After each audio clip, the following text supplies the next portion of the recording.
I want to welcome you to episode 275 of my podcast, Who's Paying Attention? Now, I know last week I did a quick episode. It was 274.5, and I said I didn't want to go into 275 until I really, I don't know, felt something, had something to talk about or whatever. And again, I love and appreciate you guys for the listening and the support and so on. You're there, and I'm here. So, I read a post on Facebook. I spend too much time when I wake up in the morning going through social media feeds, but it's curious. It's another way to find, for me, it's another way to find people's opinions, what they think, and what's going on. So I actually read a post from a person. He's a friend of mine. I know him. He's a club promoter. I've worked with him, done shows with him, and he had this post about he wants to organize a protest for his freedom against fascism and losing his rights and all of that. Now, the reason that I find this somewhat, and what inspired this is there's talk that California, LA in particular, will extend its quarantine in place or stay at home or whatever you want to call it order for another few months, 3 months, I think, possibly, but definitely into July. So I guess you could count that, right? May, June, July, however they do it. So anyway, he's complaining about his freedom.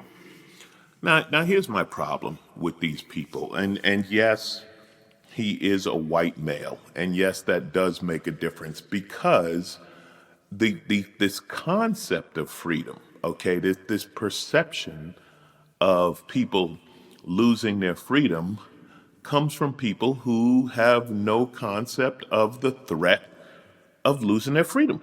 Because when and I forget exactly how the quote goes, but it's kind of like when privilege is your normal, inconvenience becomes persecution or something like that. And this is that case. Listen, this guy ain't suffering, all right? He loses his freedom to go to the beach and his freedom to run clubs or run things at clubs in Hollywood and stuff like that. But here's my problem with it, okay? I didn't see him at the Black Lives Matter protest. I didn't see him at the Me Too protest when women were looking for a right to not get raped. I missed him at the Gay Pride parade and so on. You see, his level of inconvenience is comical to people who truly have suffered in this society. And here's another thing. This conspiracy theory, this thing with the governors are out to take away my liberty and my freedom. What would be their end game? Tell me, what is their end game? So is Governor Newsom of California, did he invest in short stock on Tesla? So he's doing this to bankrupt Tesla? Or maybe Governor Cuomo in New York has some kind of real estate deal? Because if you have been in New York City, before all of this, the way people look for apartments, they look for someone who died. And they would try to get into their rent-controlled apartment or whatever. That's how hard apartments were to find in New York. So maybe Cuomo has some deal like that going on. Or Governor Whitmer of Michigan, maybe she's got some stock in Toyota.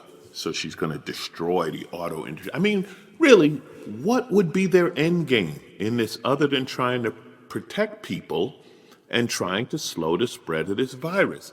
It has been shown that social distancing works.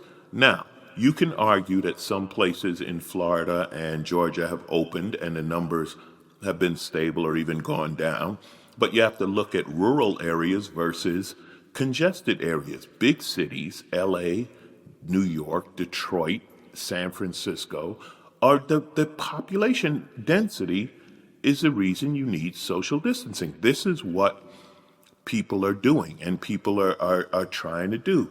I don't, okay, you want freedom? You want freedom? You want to be an American? You know what Americans do in a crisis? Well, used to. Americans used to come together in a crisis. Okay, you want to talk about fascism? Let's go to World War II. Let's go to World War II when America fought fascism. For one thing, The United States went overseas to fight fascism. It wasn't all this America first bullshit and we don't care about other countries. The United States went to Europe to fight against fascism. And you know what? The country made sacrifices. And there were no protests about, what do you mean I can't buy chocolate? I'm an American. Where's my freedom to buy pantyhose? I'm an American, damn it. You didn't see any of that stupid shit. You want to talk about losing your freedom? There was a draft. Imagine that. Okay, and I'm not going back and I'm not going to talk about slavery and all that. But there was a draft. In other words, one day you're living your life, la-di-da, then you got to notice you're in the army now. You're going to war. Drafted. Do you understand what a loss of freedom that was? You're promoting clubs in Hollywood. You're trying to hook up with 20-something girls, and which is part of being a promoter in Hollywood. And suddenly, your ass is off to Germany or Normandy, or so you got to go to war. That was a loss of freedom. Oddly, your leaders didn't go. Yeah, Trump, he avoided it. Bone spurs, I believe it is. Yeah, freedom? You talk about freedom? Are you kidding me? I was talking to a black mother whose son had turned 21, and she told me she really celebrates. She has two sons. When they hit 18 and 21, she has a big celebration because they lived that long. See, they didn't get killed by whether it be a criminal or a cop. You know how much they would love the freedom to not have to celebrate that?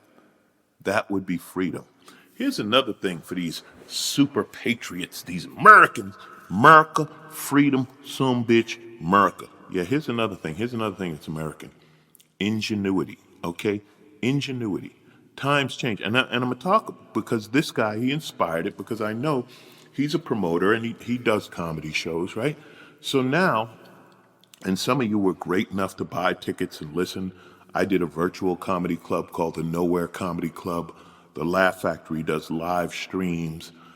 Comics all over are doing their own thing, whether it be through Instagram Live or Zoom, or just, you know what it is? It's ingenuity. They're trying to create a new business model, knowing that we can't gather, that we can't travel, so they're trying. I have another friend who's putting together a studio show where he invites 10 people into the studio set so that they can keep their distance, but he'll hear some live laughter and then he streams it out to thousands of people.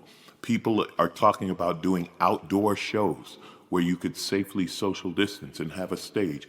People, it's called ingenuity. People are trying to create new business. So what's happening on Facebook? There are a bunch of comics who are saying, that ain't comedy. If you do a Zoom meeting and nobody's laughing, you can't hear them, that ain't comedy. If you're doing this, that, the other. So if you want to sit back and bitch and complain, right, and whine and cry about your freedom, you know, what you want is you want things to be simple and to go back to the way they were. And I hope they do too. I can't wait to get back in clubs. But you know what? That ain't happening right now. So instead of pretending you're protesting freedom when you really just want to go to the fucking beach, how about you work on building something? How about you work on trying to come up with a new way to create business, to earn some money? How about you be a fucking American, you whiny? You know who didn't get his freedom? Ahmaud Arbery. Ahmaud Arbery lost his freedom. Some bitch can't go to the beach ever again. End of that rant. I also read a post about Bill Gates, and I love this one because it was positive and funny, and it made sense. And I'm paraphrasing, but basically it said, okay, so we got Bill Gates, right, who has spent $50 billion of his own money. Mind you, for years now, Bill Gates' full-time job is travel the world and give away his money. He's vaccinated kids from polio. He's bought mosquito nets to protect from malaria, given away computers, paid for education. Hell, he put toilets in places they don't have sanitation. This is all he's doing, is giving away money, building, trying to help make the world a better place. He's pledged to give away 90% of his money when he dies, okay? Jeff Bezos, do you hear any of this? Anyway, what is his reward? And this is the funny part. Some idiot and no doubt used his operating system, used Gates' operating system on a computer to create some video about some conspiracy theory that Gates was involved in developing COVID-19 in China and all whatever the fuck. That's what gets the press. That's what flies around virally. Another insane conspiracy theory. Stop it. The hell is wrong with people? Okay. So that was just funny to me. Now let's move on to, let's get this Trump shit out of the way. You know, when I started doing this podcast, when I did my first comedy special called Who's Paying Attention on Showtime back in '08, remember '08, Barack Obama entering office, and our big problem was pirates. Pirates. I love to go back to pirates. Anyway, people asked what that was about. And what it was about is the media not doing its job. And when I say not doing its job, the media is the fourth estate, right? The media is the one who's supposed to watch the government, the three branches. You know, we have judicial, legislative, and executive. And the media was number four. And they watched people. And that's why we had a Watergate and so on. That's why we had a Walter Cronkite. And 60 Minutes used to get in people's asses, you know. And this was the media, and it was gone, and I was upset about it. And it was like, you know who does it now? Comics do it now. It was Jon Stewart and Louis Black back then, and now it's Trevor Noah and you know, number of comics. The greatest of all time, George Carlin. No better social commentator at any point, and I'm humbled to be thrown into that category. I love it, and thank you for that. But anyway, I said reporters aren't doing their job. And they're too damn nice. And it happened again. So Trump, and you know about this, Trump did one of his silly press briefings, and he was asked a tough question by a woman.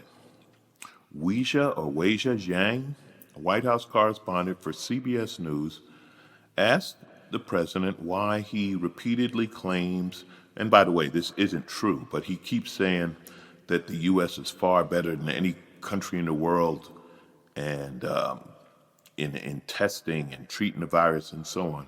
And she said, why is this a global competition to you if every day Americans are still losing their lives and we're seeing more cases? Why do you think it's a competition?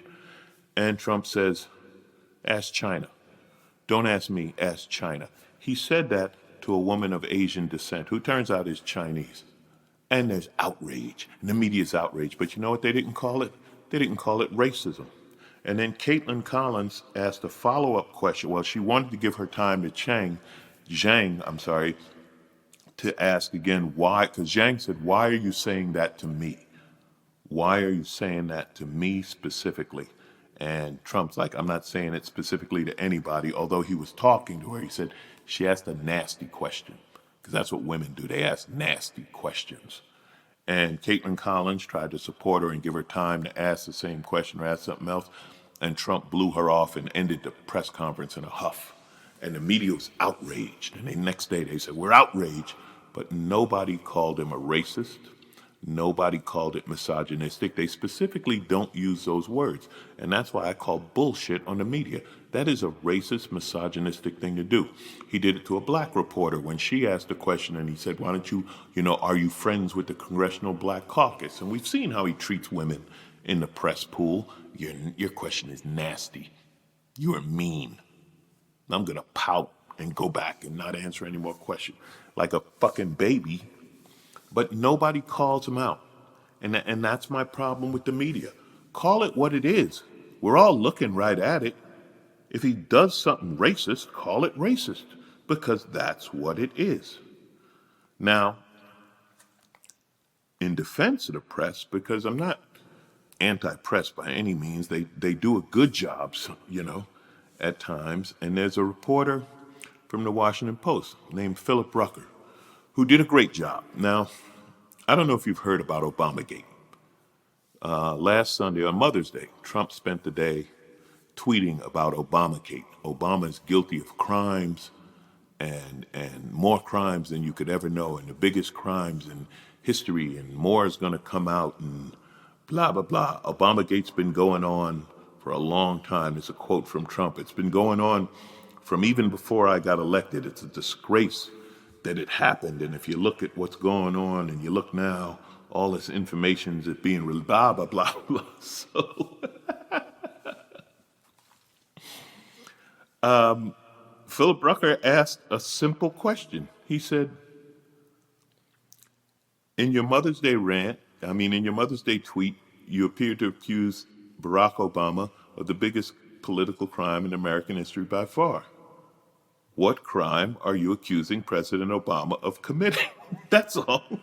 What crime? And that's when Trump started rambling. It's been going on for a long time.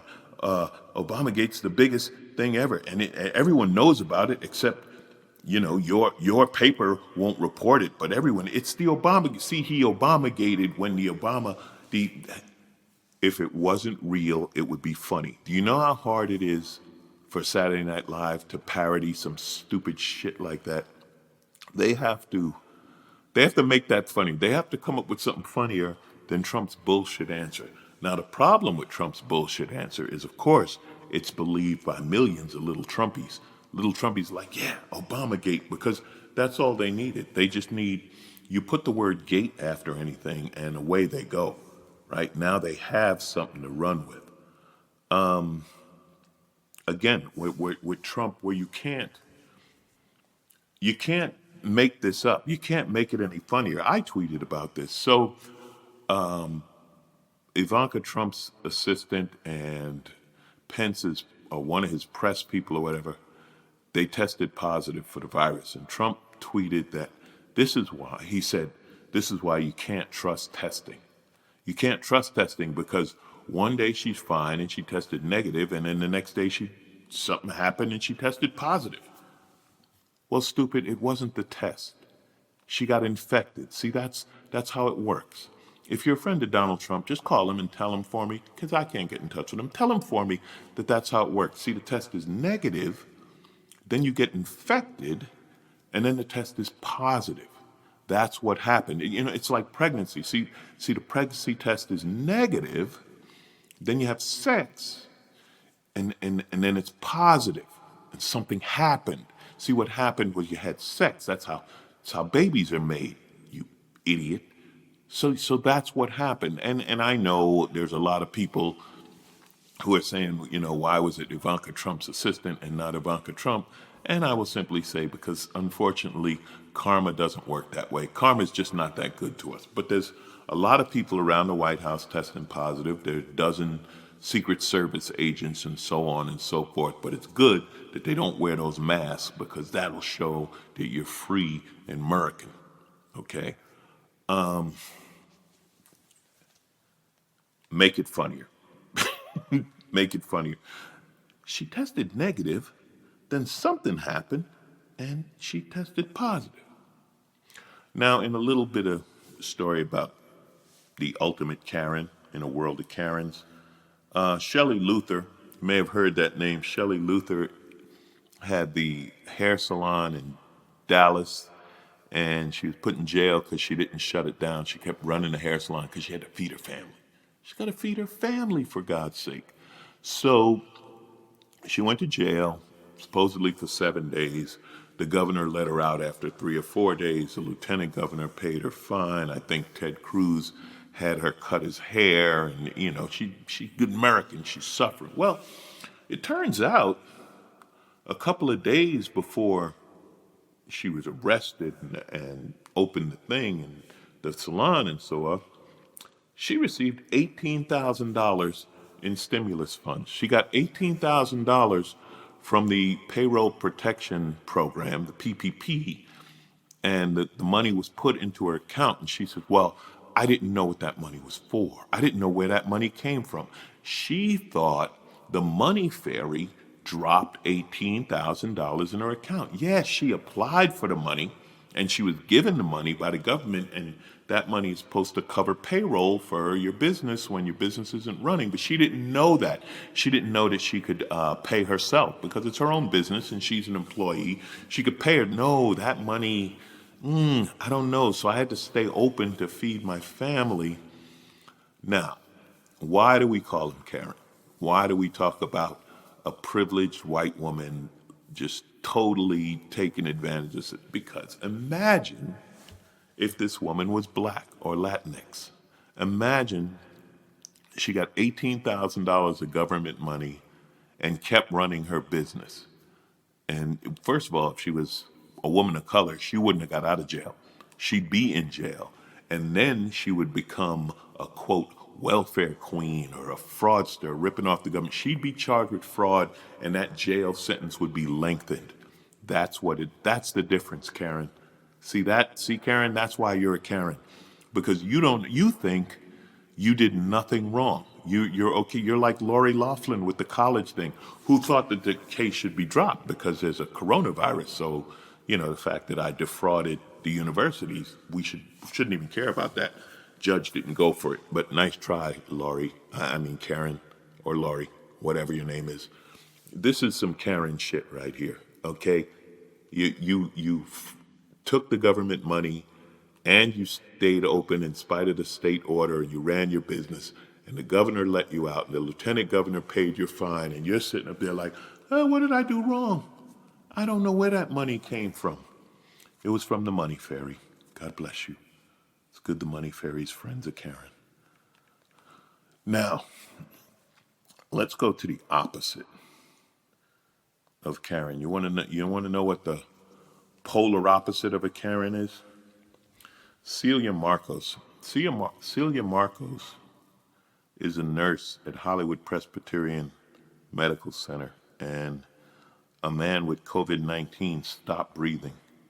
And Marcos, she only had a surgical mask. She didn't have the N95 mask. She did not have the N95 mask. But he stopped breathing and went code blue, and because that's her job, because it's what she does, she went in there and she did the chest compressions and she did all of that stuff to help you breathe again.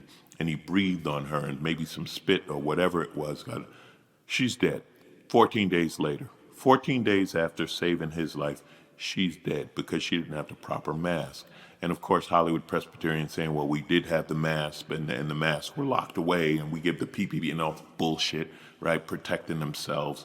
The other nurses said what they do, and fuck you to anyone who says that these women and men and these first responders and medical personnel aren't heroes, okay? All you assholes saying, well, they're not going to war, and they haven't, fuck you, okay? This woman is a hero. This woman's amazing. This woman's amazing. Yeah, she rushed into a burning building. The guy went code blue, and she's a nurse, and she knows what to do, and she ran in there to help him breathe and save his fucking life. Okay, so she's a hero. Let me tell you something. Courage, I've been guilty. I had something, this happened a long time ago. I was at the airport, and I'm sitting there. I was on a phone call, and the elevator opened, and the mom got out the elevator, and the kid didn't get out, and I saw it just briefly, and the door started closing, and I said, oh shit, and I don't know if I could have made it to hold that door open, but I didn't move. I thought I didn't move, okay, and I always felt kind of bad about that. Now the kid was fine. The elevator went down a floor, and somebody brought the kid upstairs to their mother. It's a 5-minute thing. The mom was scared. You're like, oh my God, my kid. Kid was fine. It was all good, but in that moment, I wasn't a hero. And I'm not comparing this to saving lives or anything, but what I'm saying is I thought and I didn't react. This woman reacted. She didn't think. She didn't say, oh, well, you got to die because I don't have the proper mask, because they don't have the mask and the face mask and so on. And someone else at the hospital said they worked in the COVID-19 unit specifically because they had more access to safety stuff than this woman who was working in the emergency room or whatever. But the point being that this woman is a hero. This woman died a hero, and it's a shame she died. It's ridiculous that this woman, a nurse, 61 years old, who worked at the hospital for 16 years, died because she didn't have the right mask when she went to save a life. She's a hero. And there's no more that can be said about that. And to all the Karens and promoters and people who can't go to the beach even though LA has opened the beaches, but you can't go to the beach. And to the assholes in Raleigh, North Carolina, who were walking down the street carrying fucking rocket launchers. There was a guy with a 4-foot monkey wrench. There was a guy with a rocket launcher strapped to his back. There were assault weapons, and some guy had a red, white, and blue rifle of some type. And they're walking the street saying, well, we don't want to create any trouble. We're just, exercising our liberty and our freedom. And they went into a subway and they terrorized the people in the subway, because if you're going to subway to get a sandwich to go and people walk in with a bunch of weapons, it's fucking scary. And these are the biggest cowards in the world. They're the biggest cowards in the world. I'm not talking about gun owners. I'm talking about these stupid protesters who are merely protesting for their own selfish gain or their ego. Shut up. Move. You're in the way. There's people out here saving lives. There are people dying to save lives, and they are heroes. So put your fucking mask on when you go outside and stop breathing and spitting on people who because you don't know if you have it. And yeah, when you get a test and it's negative and then you get a test that's positive, something happened. Yeah, you got the virus. That's what happened. You got the virus. It's not gone. I'm tired of being in the house. We're all tired of being in the house. I social distance, motorcycle ride for sanity. Maybe you go on walks. Maybe you go on bicycle rides. I heard roller skating's coming back.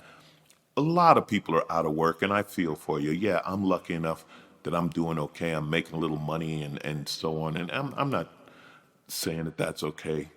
But people are still dying, and we're still learning. So put away your gun. All right? You don't need to march with a gun so that you can go to the beach or you can go to Subway and show them how big your dick is. Someone posted a beautiful thing. They said, these people who say God will protect me. I don't have to worry about the virus. I don't have to wear a mask. God will protect me. And the post simply said, well, if God's going to protect you, why do you need a handgun at the grocery store? I don't know. Really not sure. My heart goes out to the family of this nurse who died, and so many others, bus drivers and people who are keeping the world going. Thank you. People who are protesting over nothing. Fuck you. And to most of us, we're just doing the best we can, which is what you're doing. Thank you so much for listening. Thanks for your support. Go online, find something funny, laugh, support a live stream comedy show or whatever. Enjoy yourself. As I always say, don't take in too much news. Read the news, watch a little bit of news. Don't watch it all. Okay? And hey, Pelotons are coming back. Who knew? After all that flack over mistreating the wife, Peloton's getting the last laugh because the stock's going up. So if you got a Peloton, pedal your ass off. Enjoy it. All right? Thank you so much for listening. Keep laughing. I love you guys. Who's paying attention? You are.